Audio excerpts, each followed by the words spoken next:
Pemirsa, adanya rencana pembukaan pariwisata Bali di era new normal diharapkan mampu menggerakkan ekonomi Bali. Satu hal yang tetap diperhatikan yakni protokol kesehatan tetap dijaga ketika pariwisata Bali telah dibuka. Tidak bisa dipungkiri perekonomian Bali sebagian besar bertumpu pada sektor pariwisata. Adanya wacana pariwisata Bali dipersiapkan memasuki era new normal, diharapkan mampu menggerakkan perekonomian Bali. Hal tersebut diungkapkan Direktur Utama salah satu bank yakni Putu Sudiatmajo.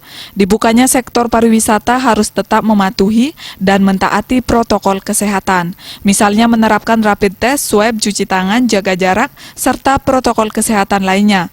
Percepatan pergerakan ekonomi bisa dilakukan melalui pariwisata dengan peran pihak terkait.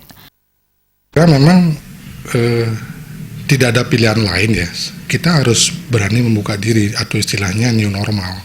Tentu dengan standar protokol kesehatan yang semua masyarakat harus disiplin melaksanakan ya.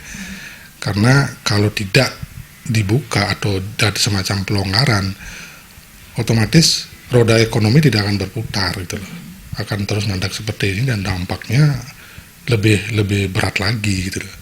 Nah, untuk new normal ini yang pertama kalau menurut saya sesuai dengan pernyataan dari Pak Gubernur Koster ya, persiapan sudah dilakukan dari tim percepatan pemulihan ekonomi. Saya ikutin di media ada beberapa yang sudah dilakukan, yang contohnya bagi sektor UMKM itu ada relaksasi pinjaman. Kemudian kredit usaha rakyat itu mungkin akan diberikan lagi untuk membantu UMKM. Ya, yang ketiga ya ini new normal ini Bu, sehingga diharapkan paling tidak turis domestik ya bisa datang lagi ke Bali, sehingga nanti perekonomian akan bergerak. Kunci pergerakan ekonomi Bali jika ada pelonggaran atau mungkin dibukanya sektor pariwisata di Bali. Hanya saja kunci kesuksesan tersebut tetap berada pada masyarakat, yakni dengan disiplin menerapkan protokol kesehatan. Jika hal tersebut telah dilakukan, maka ekonomi Bali akan merangkak perlahan meskipun butuh waktu yang cukup lama. Desa Aryani, Bali TV.